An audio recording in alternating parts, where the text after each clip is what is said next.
You're listening to episode 714 of the Father Bills podcast.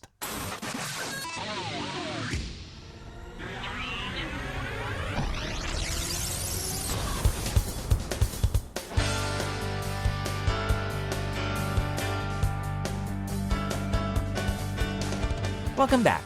This week's episode is entitled A Mustard Seed of Faith, given on the 27th Sunday in Ordinary Time, 2019.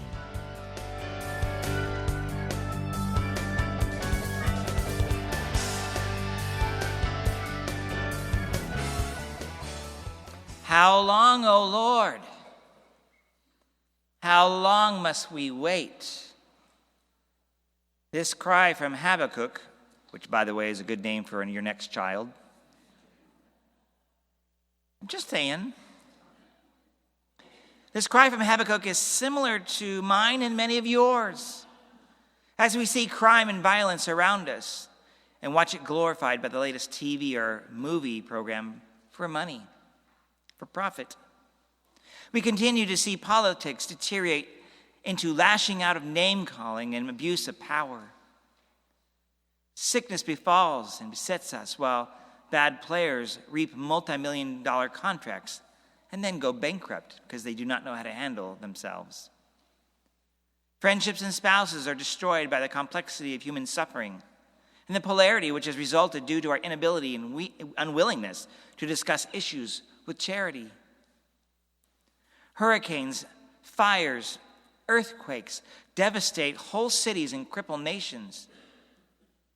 Children and teens are kidnapped into sex trafficking where I-5 serves as the main thoroughfare. Are you aware of that?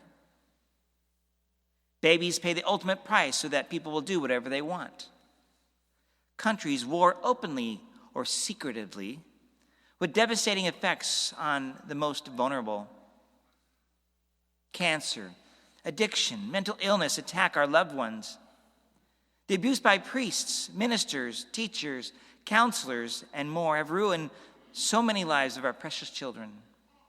And we all ask in pain, once again, how long, O Lord? Will you not do something? Are you deaf to our plea? Disturbed by his own deep concerns about society in his time and the apparent lack of response by God, Habakkuk received a word from God that, quote, his vision still has its time. That, quote, presses on to fulfillment and will not disappoint. If it delays, wait for it. It will surely come. It will not be late. In my reflections on today's scriptures and the myriad of our concerns with society and the world, I came across a reflection by the now deceased Jesuit priest John Kavanaugh, a professor of St. Louis University, whose writings and homilies I have enjoyed for many years of my priesthood. I ask that you indulge me now as I read a true story which he recalls for his readers. He writes, "A story I cling to, now recalled from so long ago, that I have to ask myself whether the memory is true. There was a religious sister who was a midwife. She taught in a university, and she practiced her profession in a city hospital. Into the hospital walked a young, lost teenager, many months pregnant, not even aware of that fact, but sick. 'I've got news for you,' the midwife said. 'You're pregnant.' There was no boy or man who might claim the name of father, no family, no support, no promise. As I recall, the young girl did not even know how she became pregnant. So meager was her knowledge of reproductive rights. The sister servant promised the young mother-to-be that she would be there for her. Each week, a visit would be made and lessons taught. How to eat properly and take care of a pregnant body. How to prepare for delivery. How to live. And each week, visits were made. After a novena of months passed, birth came. One new mother's child, with a midwife's guidance, was fed rightly, nursed and cleaned, cared and worked for. Then the young mother disappeared. She was gobbled up by this heartless world, lost in a maelstrom of this culture, the American dream, for which her and her child was a nightmare. She went defenseless before the pimps of pleasure and power. She vanished into the dangerous night. She was not heard from until I think 6 years later, when in her 20s, she wrote a note to her midwife mother. It was an invitation, the message now blurred in my mind. Quote, "I'm sorry I wasted so long to thank you, but I wanted to surprise you. I wanted to be like you, since you were someone so good and loving." The invitation was to a graduation for licensed practical nurses. Somehow, stronger than all the threats of violence and abuse, more appealing than any seduction of the moment, was the gift and promise of a person's witness. The good is like frail fire.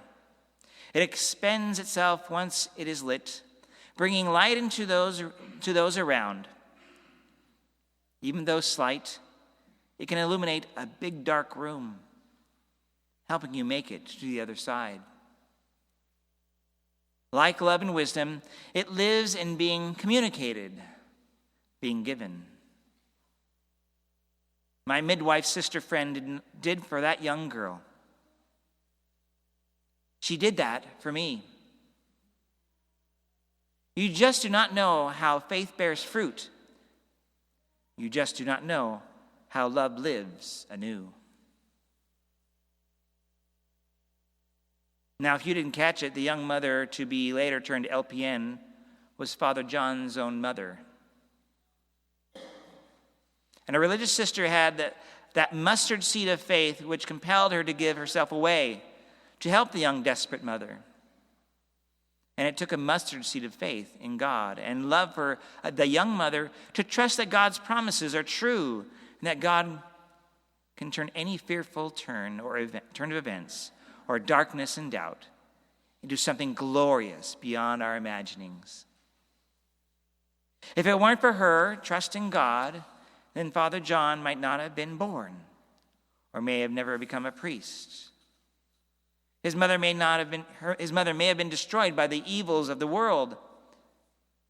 And we would not have had today this opportunity to hear about the miracle of God that took place in Father John's life and in his mother's.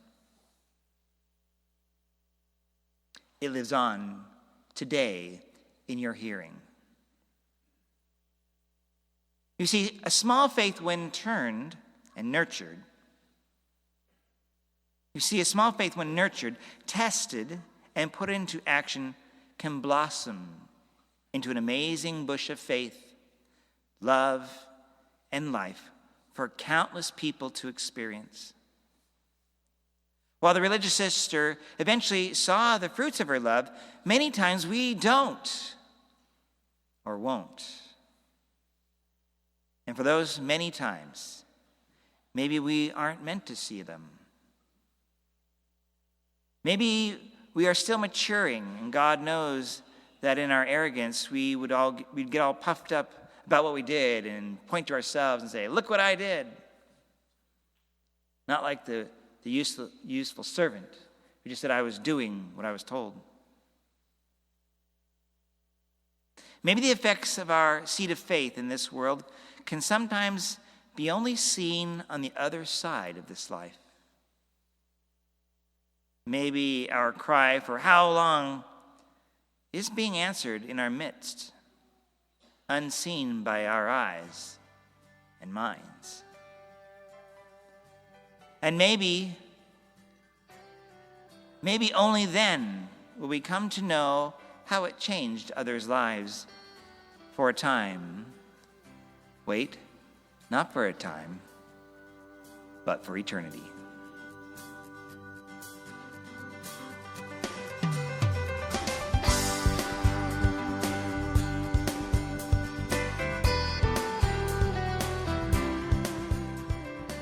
Thank you so much for listening to this episode of the Father Bill's podcast. If you go to my website, fatherbill.org, that is FRBILL.org, there you can see what's going on in my social media activities, and you can also email me directly from that webpage. And if you do connect with me, just give me a day or so to respond, but I certainly will do my best and try to answer your questions or comments. And until next time, may God bless you and have a great week. Bye-bye.